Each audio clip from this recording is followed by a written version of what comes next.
Good evening, all. This is Manjunath B, Assistant Professor of Commerce, GFGC, Arkalgudi. Now let us discuss about assessment of company. Before discussing about company, we should know about the assessee. Here, assessee means any person who is liable to pay tax or any sum under the Income Tax Act. Here, assessee means any individual or any person who is responsible to pay tax or any sum under the Income Tax Act. Here, assessee includes every person in respect of whom any proceedings have been initiated, deemed assessee, assessee in default. Now, let us know the meaning of person under section 2, subsection 31 of the Income Tax Act. A person includes an individual, Hindu undivided family, a company, a firm, association of person or body of individual, local authority, artificial judicial person. Here section 2 subsection 17 defines a company as an Indian company, any body corporate incorporated by or under the laws of country outside India, any institution, association or body which was assessed as a company for any assessment year under the Income Tax Act 1922 or was assessed under this act as a company for any assessment year commencing on or before 1/4/1970, and any institution or association or body whether incorporated or not. For tax point of view, company are divided into many types. They are Indian company, domestic company, foreign company, a company in which the public is substantially interested, that is widely held company, a company in which public is not substantially interested, that is closely held company, and investment company.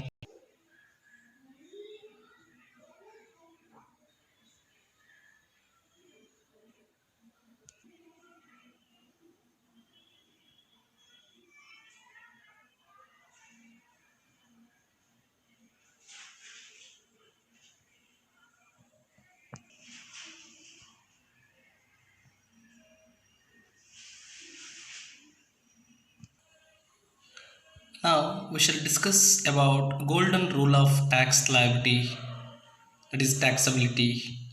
All capital receipts are exempt unless specifically taxable, and all revenue receipts are taxable unless specifically exempted.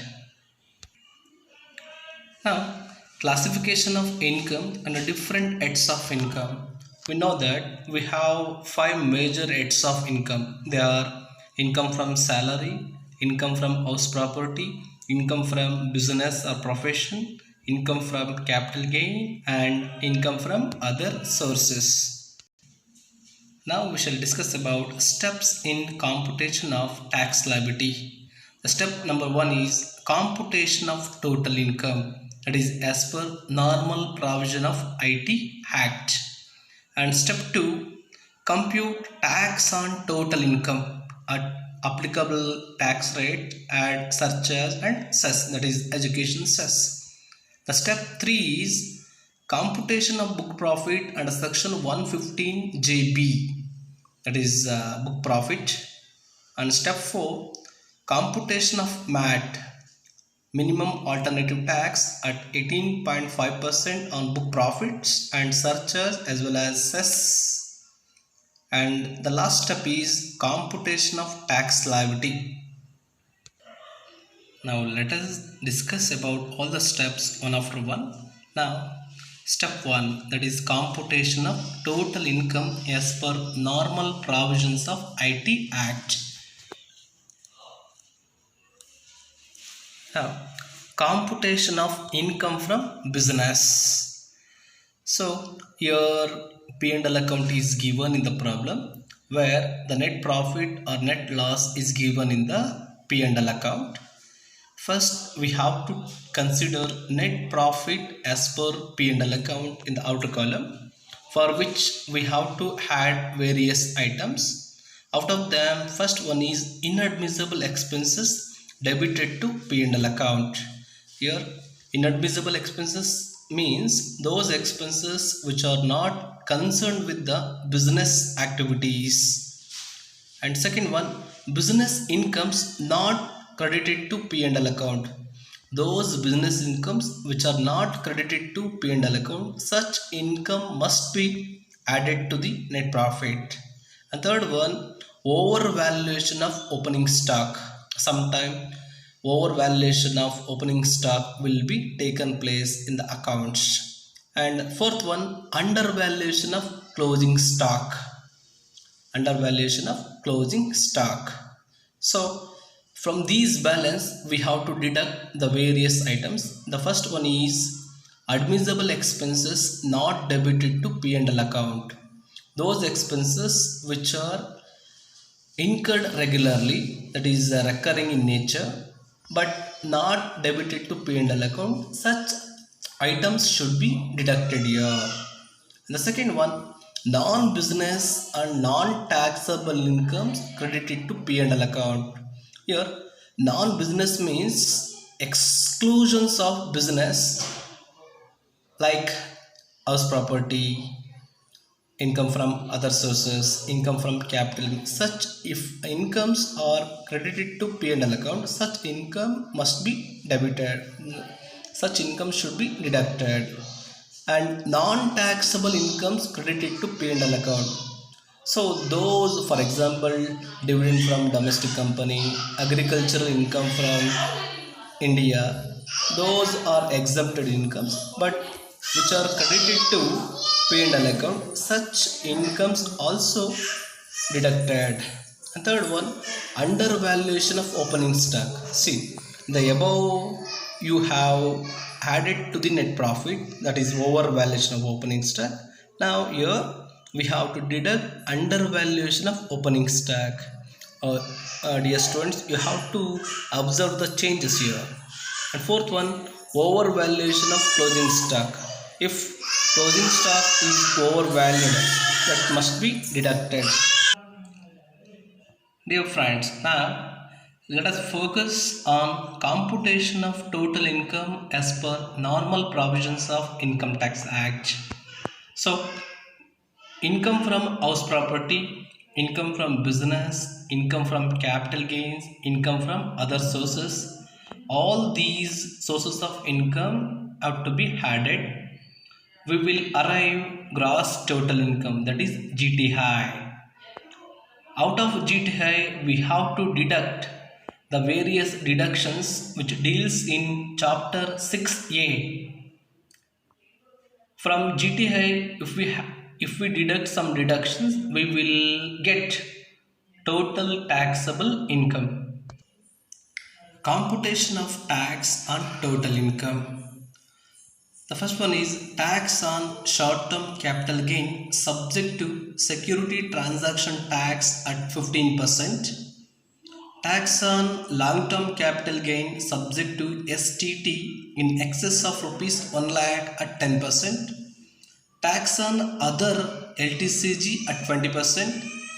Tax on casual income at 30%. Here, casual income means unanticipated, unexpected, non-recurring in nature. For example, winning from horse race, lottery winning, casual puzzle game, etc. And tax on other taxable income. Okay, here in case of domestic companies whose gross receipts or turnover does not exceed rupees 250 crore at 25%, other domestic companies at 30%. In case of foreign companies, royalty income subject to certain conditions at 15%, other incomes at 40%. Had surcharge if applicable, had health and education cess at 4%. So if we combine all taxes, we will get tax on total income. Rates of surcharge. If the total taxable income of the company, domestic company, or in case of foreign company, if the total taxable income does not exceed rupees 1 crore, we need not to pay surcharge, that is nil in case of domestic company as well as foreign company. If the total taxable income exceeds rupees 1 crore but not exceed 10 crore, in case of domestic company we have to pay 7% surcharge. In case of foreign company we have to pay 2%. If the total income, that is the total taxable income exceed rupees 1 crore, that is the domestic company has to pay, that is 10 crore, exceeding 10 crore, the domestic company has to pay 12%, foreign company has to pay 5% of surcharge. The next step is computation of book profits under section 115 JB. That is computation of book profit. Here we have to make three columns, that is particulars, inner column and outer column. First we have to take into account net profit as per P&L account, that is has to be put in outer column, for which we have to add if already debited to P&L account. Those items are income tax paid or payable, provisions for taxation, transfer to any provision or reserve, dividends paid or proposed dividends, expenditure related to exempted incomes, depreciation as per P&L account. From these balance we have to less if already credited to P&L account. It is first item, withdrawal from any reserve, exempted income, depreciation as per IT Act, amount drawn from revaluation reserve. Then we will get book profit under section 115 JB. The next one is computation of MAT, that is minimum alternative tax. A book profit into 18.5% has to be taken, for which we have to add surcharge if applicable. If surcharge is applicable we have to add, otherwise we have to ignore. And add health and education cess at 4%, that rate is prescribed by the IT Act, and total MAT payable will be arrived. The next step is computation of tax liability. We have taken to consider, that is the result of step 2 or step 4, whichever is higher. Step 2 or step 4, whichever is higher. If any adjustments are there, for example tax credit, advance tax paid, TDS are made, such items must be adjusted, then we will get tax liability or tax refund.